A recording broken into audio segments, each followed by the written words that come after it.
Hi everyone, I'm Dr. Brad Mussel, and this is a reading of The Utility of Religion, Mill, Nietzsche, and James. This will be section B of part 3 of chapter 3, William James and the Varieties of Religious Experience. Again, this is section B, James's case for the utility of supernatural religion. Speaking of the twice-born type of religious experience, James believes it offers a benefit not found in cases of the once-born type of religious experience. Namely, it offers hope, by way of its supernatural goods, to those who are greatly troubled by evil and who would otherwise have no hope. In section B of part 2, I pointed out that James suggests that the once-born type is disingenuous insofar as it fails to adequately acknowledge the reality of evil. I think Proudfoot is right when he suggests that, quote, this reminder of the reality of suffering is an important theme that runs through James's writings on morality and religion, end quote. Footnote 680 cites the source. This emphasis is indeed evident in many of James's reflections throughout Varieties. Pain and suffering are inevitable, and death threatens us in our every waking moment. Evil is everywhere, and it's ultimately inescapable, despite any concerted efforts to convince ourselves otherwise. These are typical points of emphasis one comes across when examining Varieties. As a result, James speaks as if there is reason to fear that, at any given time, the once-born type may, themselves, sense the hollow nature of their own belief, which fails to adequately acknowledge the reality of evil, thanks to which, quote, the healthy-minded consciousness is left with an irremediable sense of precariousness, end quote. Footnote 681 cites the source. In some cases, the once-born mentality may prove successful, but its efficacy is never guaranteed. Even in these successful cases, tragedy or serious reflection can undermine it at any time. Quote, within the sphere of its successful operation, there is nothing to be said against it as a religious solution, end quote, James suggests. Quote, but it breaks down impotently as soon as melancholy comes, end quote. Footnote 682 cites the source. Consider also that the reality of evil can become so overwhelming for some that it spoils the prospects of even fleeting moments of happiness. On this point, James observes, quote, make the human being's sensitiveness a little greater, carry him a little farther over the misery threshold, and the good quality of the successful moments themselves when they occur is spoiled and vitiated. End quote. Footnote 683 cites the source. Therefore, for many, and perhaps even most, individuals, a much stronger remedy is in order than the once-born type. Working within the confines of this natural earthly life is able to provide, as James suggests, quote, our troubles lie indeed too deep for that cure, end quote. Footnote 684 cites the source. The supernatural rebirth of the twice-born type offers hope in the form of supernatural promises. One need not despair over the inevitable loss of all natural goods any longer, if even better goods await in a world or existence beyond this one. In the end, even supposing that the mentality of the once-born type does work for some, there are others who cannot so easily deal with the reality of evil. And the bottom line is that there are many people for whom the mentality of the once-born type simply will not suffice. For such people, religion of the twice-born type offers the only form of hope available to them. Without it, they simply cannot deal with the reality of evil. James's more favorable impression of the twice-born type is rooted in his own skepticism regarding the prospects of a purely natural worldview. And, if it weren't for the inadequacy of natural goods to elicit a reliable and authentic kind of happiness, the twice-born type would cease to appear so advantageous. According to James, no matter what joys we may be fortunate enough to experience during our natural lives, almost all of us are ultimately destined to feel a sense of failure and general unease. Quote, take the happiest man, he says, the one most envied by the world, and in 9 cases out of 10, his inmost consciousness is one of failure, end quote. Footnote 685 cites the source. Furthermore, on James's account, death lurks behind our every experience, and it is thought to be necessarily at tension with any profit we gain from our natural lives. Unfortunately, as he puts it, quote, everything is the great specter of universal death, the all-encompassing blackness, end quote. Footnote 686 cites the source. Additionally, the better your life is, the more bittersweet the situation becomes. The more, in a way, you stand to lose.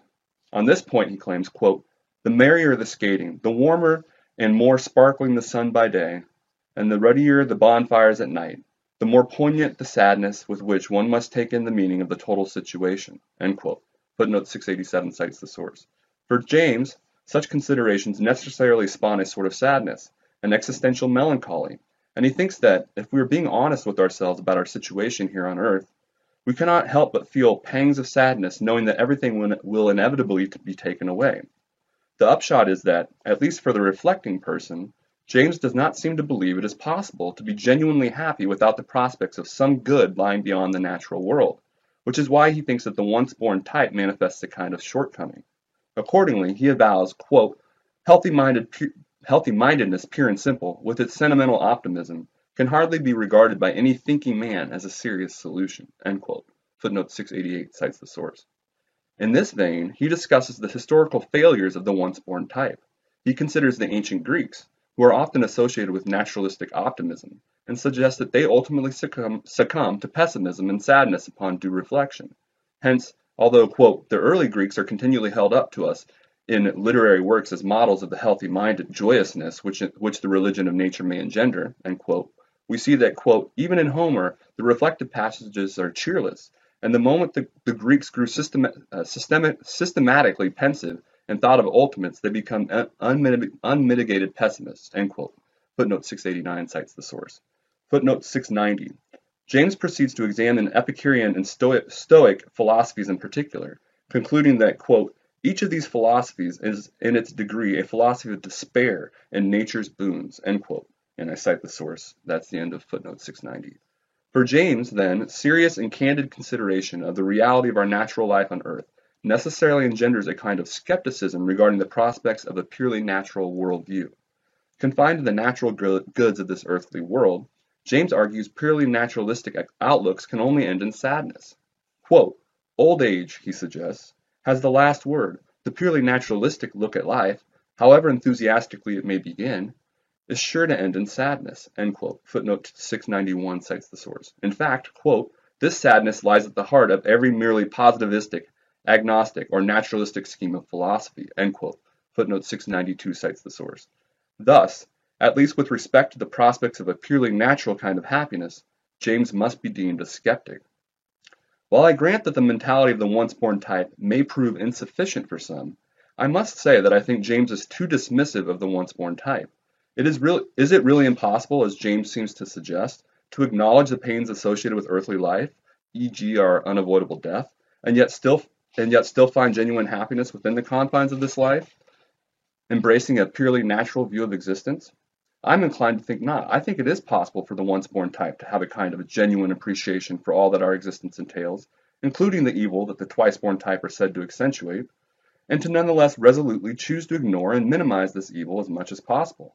Why must death be thought of as eliciting a kind of necessary tension with our earthly lives, as James thinks it must? Footnote 693. James is certainly not alone in viewing death this way. I have referenced two other like-minded thinkers, Martin Heidegger and Soren Kierkegaard, in this dissertation, and death is, no doubt, a thorn of life for many people. The issue here, however, is whether death has to be viewed in this way, and my contention is that it does not. End of footnote 693. Perhaps instead, it actually amplifies the meaning and significance of our natural lives. One could reasonably argue that the prospects of an unavoidable death enhance the sense of import we associate with the life we are fortunate enough to live during our finite existence. After all, don't we gain a greater appreciation of life after we reflect on death? Moreover, our finite existence likely impels more immediate and invested action, ripe with greater sense of urgency. On the other hand, the alternative, immortality, could arguably spawn apathy and general malaise. Footnote 694. I do not mean to deny that there are cases in which the notion of immortality inspires courage and even happiness in dealing with this life. I'm only suggesting that the contrary reactions are reasonable too. End of footnote 694. Why worry about anything now when the rest of eternity awaits? Moreover, while it seems unfortunate that death brings an end to our earthly goods, there is something to be said for the possibility of goods associated with death. Indeed, it very well might be the case that death brings about its own kind of goods. At the very least, death will bring an end to earthly pain and suffering, which the twice-born type is so apt to dwell on. Recall my extended discussion of the possible goods associated with death in section C of part 3 in chapter 1. Among other things, I pointed out how Mill suggests that immortality, and not a finite existence, might actually be the more dreadful of the two alternatives. Should death bring this kind of good, and if, as Socrates claims, we have no reason to fear it, then it does not, in fact, seem that rational reflection on our inevitable demise need elicit the kind of despair James associates with it. All of this goes to show that James's suggestion that due reflection on death and the termination of our earthly goods that it signals necessarily yields existential despair and dissatisfaction with purely natural worldviews is a bit suspect. It seems quite possible to reflect extensively on existence and yet consistently embrace the healthy-mindedness endorsed by the once-born type. Hence, contrary to James, I do not believe that serious reflection regarding life on Earth necessarily generates dissatisfaction with a purely natural worldview. I think it is interesting that James characterizes Nietzsche, who obviously holds a much more favorable view of purely natural worldviews, as pessimistic, when Nietzsche explicitly advocates the merits of life affirmation and despises the kind of downtrodden mentality James attaches to him.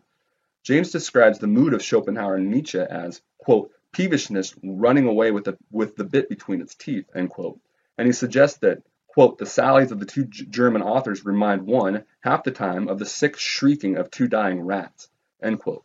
Footnote 695 cites the source. Nietzsche certainly could be deemed pessimistic insofar as he accentuates the shortcomings of most human beings, i.e. his contention that most do not acknowledge reality as it actually is because they cannot cope with it, and is excessively critical of them for these shortcomings. But he clearly is not pessimistic with respect to his attitude toward our natural life on Earth. Moreover, in a certain and carefully qualified sense, James ought to be considered more pessimistic than Nietzsche, given what he says in Varieties. Specifically, he is more pessimistic about the prospects of a thoroughgoing naturalism. Footnote 696. I characterize James's view as more pessimistic here with a bit of caution, as it may seem strange to suggest that James is pessimistic in any respect, given his generally optimistic character and his generally positive pragmatic views of freedom and other philosophical concepts, just as it may seem strange to label Nietzsche an optimist, given his excessively critical analyses. Indeed, in many respects, James is very much an optimist, and some have contended that he is even too optimistic, as I will assert regarding his essentially optimistic depiction of religion. To be clear, I'm not saying that James held a pessimistic view of life, or that his views were generally pessimistic. I'm only saying that he espoused a pessimistic view of thoroughgoing naturalism, as supported by his reflections on the once-born and twice-born religious types and varieties. It is a pessimistic view in the sense that he does not think it is possible for a purely natural worldview, like Nietzsche's, to elicit genuine happiness, while others, like myself, maintain that it is. So that's the end of footnote 696. I must say that I find the relationship between Nietzsche and James fascinating, as there are many significant similarities in terms of their values and the conceptualizations underlying their analyses of religion, and yet they reach starkly different conclusions regarding its utility. For example, both emphasize psychological health throughout their examinations of religion, and both emphasize the relationship between religion and health in general. As has been evident throughout this chapter, James, like Nietzsche, frequently alludes to the relationship between religion and the pain and suffering associated with human existence. As Reinhold Niebuhr suggests, quote, James surveys the effect of religious faith upon the health and wholesomeness of the individual, upon the capacity or incapacity to withstand the strains of life, end quote. Footnote 697 cites the source. To be sure, both emphasize the relationship between religion and health, but Nietzsche and James offer very different opinions regarding the impact of religion on health. While Nietzsche suggests that religions like Christianity only engender misery by dwelling on pain and suffering, see part 4 of chapter 2, James claims that they have quite the opposite effect, instead transfiguring such misery into optimism. In fact, as we have seen, James believes religion sometimes offers the only solution for those who would otherwise be bogged down by such pain and suffering. In sum, James suggests that endowing individuals with the ability to take on the strains of life is one of the chief virtues of religion, while Nietzsche gives his readers the impression that religion engenders weak and diseased individuals who cannot and do not accept the realities of their earthly lives, including the dangers and the suffering implicit in them. Although they each value the same things, namely positive and life-affirming attitudes, effects, and individuals, James and Nietzsche completely disagree about whether religion can bring them about. Ultimately, James asserts that religion is fundamentally and essentially positive and regenerative in nature. On James's account, if an individual does not possess the easy optimism of the once-born type, or overcome a kind of existential crisis, which is itself a kind of optimistic outcome, he or she cannot properly be called religious in the first place. Similarly, as we have seen, one who continues to labor in extreme melancholy and pessimism cannot properly be called religious. Instead, religious experience, in both its once-born and twice-born forms, signals a positive and uplifting movement within the soul. In the case of the twice-born religious individuals, a longer gestation period may be required, but the relief comes nonetheless. For James, conversion, by definition, signals a positive transformation of the soul, thanks to which internal discord is eliminated. Hence, religion engenders psychological health, insofar as it helps individuals conquer the reality of pain and suffering and helps them rid themselves of any mental dis-ease arising from this reality. This characterization of religion is clearly at odds with Nietzsche's, as Nietzsche suggests that religion is instead nihilistic, i.e., it negates life and is pessimistic and unhealthy. Indeed, Nietzsche would likely classify most religious individuals as pessimistic and unhealthy, since he thinks that supernatural illusions and other forms of idealism religious individuals espouse are inherently unhealthy psychological practices that betray a deep-seated pessimism regarding life. Recall that, on Nietzsche's account, rather than instill optimism in the course of life, the religious say no to it. And he believes that the resentment laden, presumably unbeknownst to them, in their otherworldly, or unseen as James would say, ideals, and other nihilistic tendencies substantiates their pessimistic undertones and psychological dis-ease. Therefore, rather than offer relief for mental dis-ease, Nietzsche suggests that religion constitutes a kind of mental disease. This divergence in opinion regarding the utility of religion is also evidenced in their contradictory evaluations of religious faith. As I discussed in part 4 of chapter 2, Nietzsche argues that religious faith is a sign of weakness and disease, but James often speaks of the merits of faith. Not only that, he does so in a manner that bears a strange resemblance to Nietzsche's own locution. Accordingly, he describes religious faith as, quote, a force that reinfuses the positive willingness to live, even in full presence of the evil perceptions that erewhile made life seem unbearable, end quote. Footnote 698 cites the source. In this vein, Niebuhr points out that, quote, James glories in the affirmative attitude of Luther's commentary on Galatians because the sense of forgiveness and release from the burden of guilt is essentially affirmative and healthy-minded, end quote. Footnote 699 cites the source. Once again, we see that James suggests that religion is optimistic and life-affirming. While the twice-born type may have originally been saddled with pessimism and the power of evil, and though they may never completely lose sight of that evil, their second birth still ultimately signals a more positive outlook and an increase in the degree to which they are healthy-minded. Hence, given James's conception of religion, its significant utility for the individual is, in an important respect, a defining characteristic.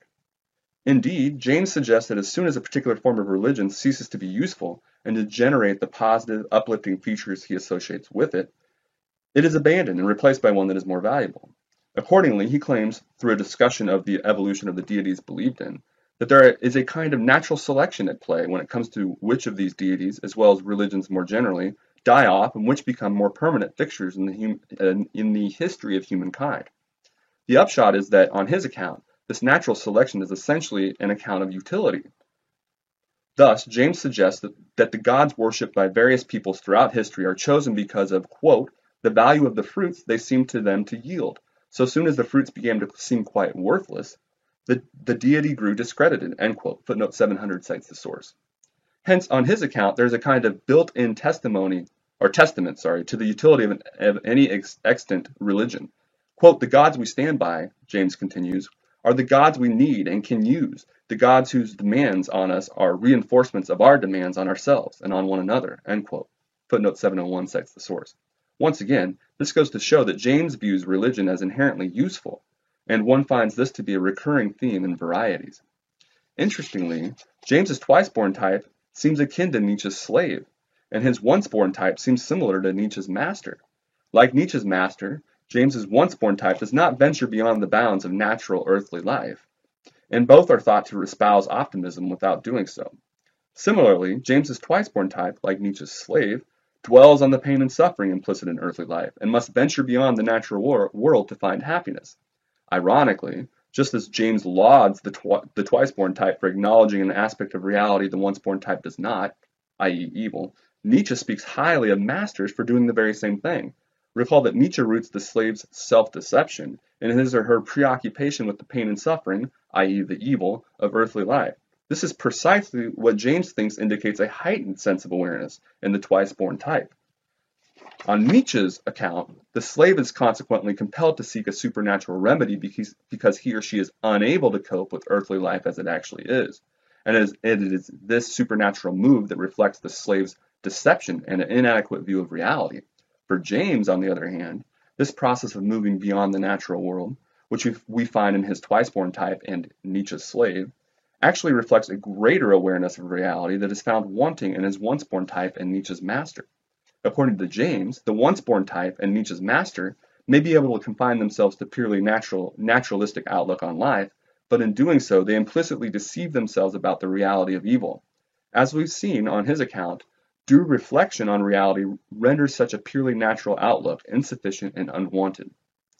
One thing that I think likely contributes significantly to their divergent views regarding the effects of religion on health is that they are working with completely different conceptions of religion. As a result, while ostensibly they may appear to be discussing the fruits of the same phenomenon, they are actually, as they say, comparing apples and oranges. I say this because Nietzsche clearly has the world's most popular supernatural religions, especially as we have seen Christianity chiefly, if not solely, in mind when advancing his criticisms, while James works with a much broader conception of religion, as I detailed in section A of part 2. If he were to employ James's notion of religion, Nietzsche would view it more favorably, since it would arguably include his own naturalistic, life-affirming reaction to life, as well as similar manifestations of the master mentality he would not ordinarily associate with religion. Indeed, I would argue that Nietzsche's idealization of earthly life more closely resembles James's once-born type than James admits. As I've suggested, I do not think Nietzsche is properly labeled a pessimist, in a way that would exclude him from the kind of optimism associated with James's once-born type, contrary to what James claims. In my view, Nietzsche holds life affirmation up as a kind of higher ideal, in a way that is on par with many of the examples of the once-born type that James offers. Similarly, I think that one's estimation of religion's optimism will hang on what he or she associates with the term.